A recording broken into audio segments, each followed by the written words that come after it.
Hello, knife community. Folder here. We're going to do a review on, the SOG, not SOG, it's SOG, Kiku XR.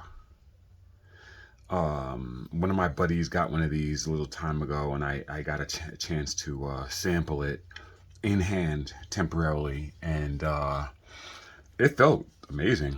For such a small knife, and speaking of small knife, well, it's not small, but it's okay. So 7.5. So it is 7.5 inches. So it's under my 8.25 inch ideal size. Blade length seems to be 3.25, which is nice. So being 7.5, relatively small, we're a little bit on the small side. Once you go under that 8-inch mark, you start getting into the smaller size knives. It needs to go on a diet because holy crap, this thing is heavy.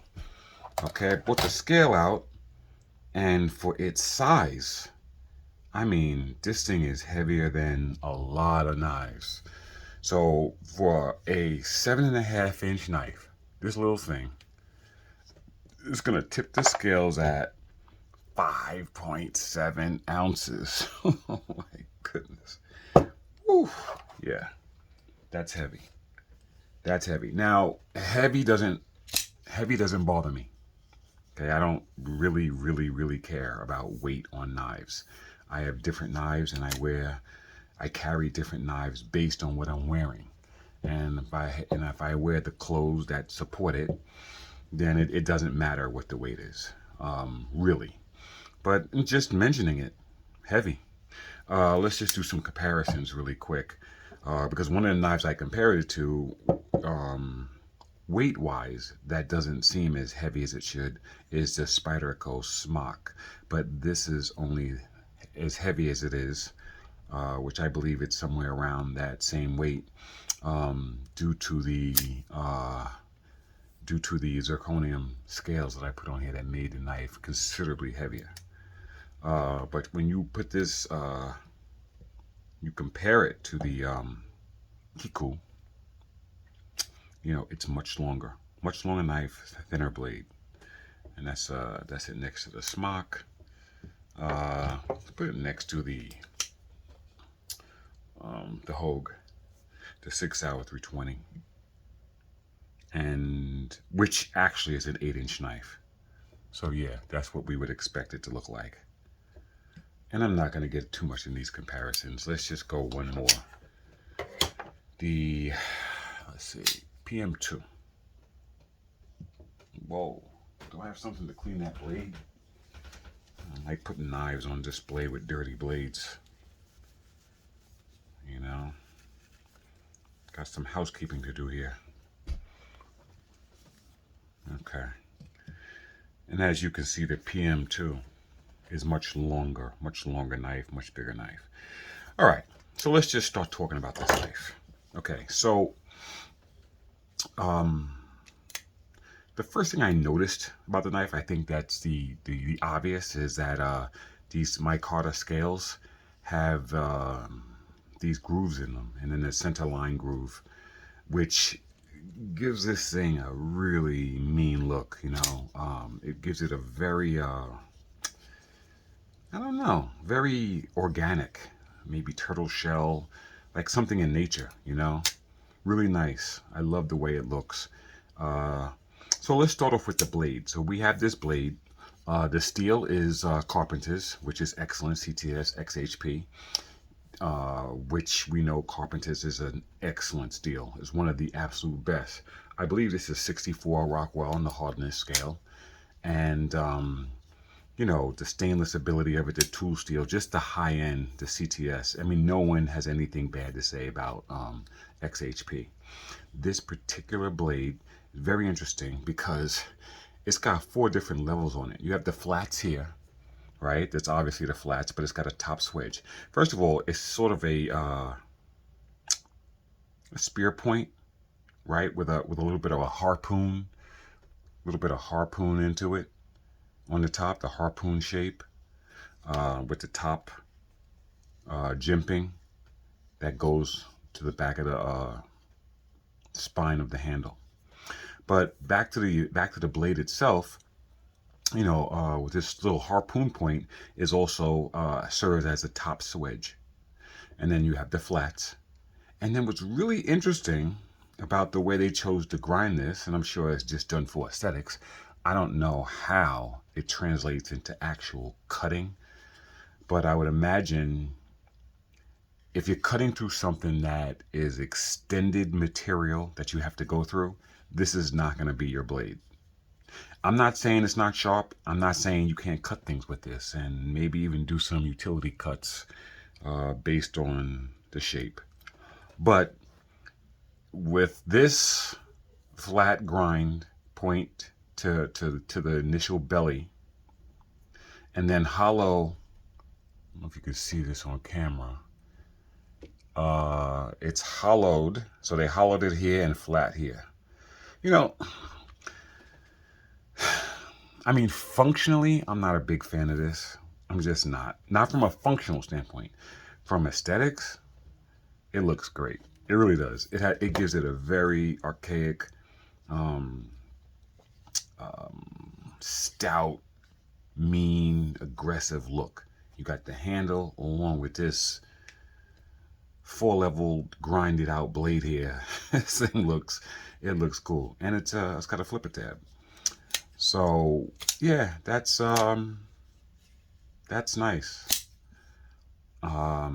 It also has the the hole obviously in the blade that allows for reverse flicks, and it fires out pretty fast, pretty good. So you can use the tab or you can use the reverse flick. I must say that the reverse flick on this is not as much up and over as it is straight out. People who do reverse flicks know what I'm talking about. So when you reverse flick this, it's not really spidey. It's really more flicked out to the side. So that's interesting. And of course it has their version of the access lock. I'm not going to really get into the lock, but after Benchmade's patent ended, everyone's allowed to make these locks now. It's basically the same stuff. I'm not going to get into that. The Omega springs on each side. It's an excellent lock. The detent is ridiculous on this thing. I mean, it is strong. See where it hits.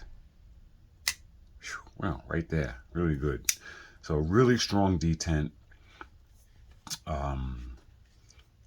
The blade itself, like I said, I'm not that big of a fan of these dual grinds when it comes to, when you compare this to something like the PM2, that's just a big, long, flat, flat grind. And the way Spyderco does their edges, ridiculously sharp. You can slice through some material just unbelievable with this. This is a cutting tool, a true cutting tool. This you can cut things, like I said, but don't expect miracles when you're going through a lot of material. Okay, so we're going to keep going back to the handle, and this is where it definitely gets interesting. It's actually interesting with the blade, so the whole knife's interesting. But back to the handle, it's got jimping all over the place. It's got jimping here, behind the jimping on the blade. It's got jimping on the back spacer here, on the back, and it's got some more on the bottom here. So it's jimped up pretty good.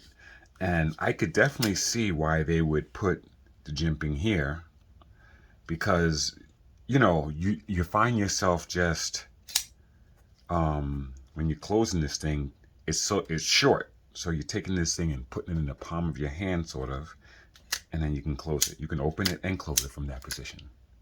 Okay, so that's adding some traction right there. So that's good.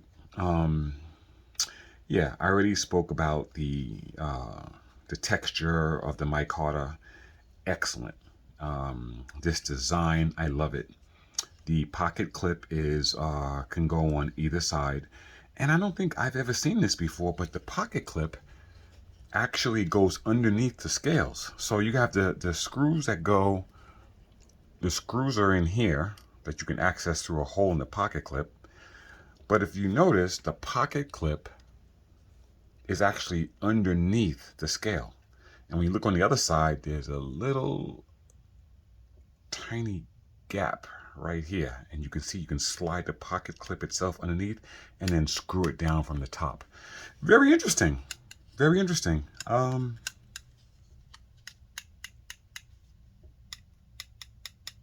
like that.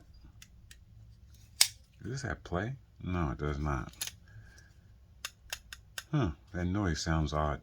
So at any rate, yeah, the pocket clip, like I said, goes underneath the scales. Interesting. Very, very interesting. I like the way they mounted it. And for reference, I carried it in my pocket for a few days and it works. It holds the tool in your pocket. It seats extremely well down in your pocket. And it's very easy to put in and very easy to retract. So the pocket clip is actually doing its job. Okay, so I think I mentioned, oh, and the fact that this thing is so heavy is because it has full liners. It has full liners, and on each side, I think there's three cutouts inside the liners where you could actually see the scales from inside to reduce some weight, but it's full metal liners. Okay, so pretty much that's a rundown. Here's the bed. Okay, you ready? Okay. The bed is this. They should have put a sharpening choil on this. They should have found some way to put a sharpening choil on this knife, because I'm going to tell you, this plunge grind is going to look like crap if you really, really try to get to this edge sharpening this knife. You know, you're going to definitely, I don't know. I'd probably recommend taking the blade off to sharpen it. Yeah. If it had a sharpening choil of some kind, that would be nice. Because aesthetically, the plunge grind looks good. It's just like I said, this knife, they definitely went for looks. Over certain functions, they definitely went for it. And listen, it worked. It worked on me, and I don't regret it one bit. I mean, I like it. I like the way it looks, and I'm fine with it. And cuts, and but functionally, that's going to be a problem. So that's one. Two, I have not taken the knife apart, and that'll be a review again in the future if I do. And the other thing is this clip, whereas I was talking about how great it is and it functions right and it sits underneath the scales, it attaches underneath the scales, all that good stuff. The bad is you feel it in your hand. As good as this thing feels in hand, you can actually feel that clip in your hand. You can feel it. It is there. I mean, don't get me wrong, it doesn't hurt, but you can feel it. When you compare it to even this knife. Well, no, that's not fair. That's aftermarket. I don't have one of my. Oh, well, I do. Right, the spoon. So this is the same factory Spyderco clip. This thing completely disappears when you grab onto it. You do not feel this clip, and it's a big clip. You don't feel it. The way the ergos are set up, you don't feel it. I changed the clip on my daily driver, my Manix 2, to the PM3 deep pocket clip. And this clip is, this is the best clip I've ever bought. Absolutely outstanding. And it's outstanding because it does two things very well. One, it holds the knife in your pocket very low and very steady. And you can retract it easily. That's the one. All that's the one together, right? You can put it in, pull it out, hold it in your pocket. It does its job as a clip. But the other thing is, you don't feel anything. It doesn't even feel like there's a clip on this thing. When you grab this thing in hand, holy crap, all you feel is scale. That's all you feel. All you feel is you take your hand, you get it up in it, even on especially on the choil. You go up on the choil, you don't feel it. But yeah, even down here, it feels outstanding. It just disappears, and it's because it's so small and it's so far back. So, but this clip you feel in your hand. So it's not a deal breaker for me. I will try to probably replace this maybe. Even if I can't replace it, even if I can't find an aftermarket for this, it still is not a deal breaker, because unless you're doing extendedly long cutting tasks with this thing all day, it's not going to be a factor. Okay. And the type of blade, like I described earlier, the blade with all this stuff going on with the blade, you would not want to use this as a daily, some working in a box factory cutting stuff all day long with this. This is not the tool for that. This is simple EDC, quick snip, snip, boom, back in your pocket. This is not that. So that's when you would not be buying it for that anyway. Okay.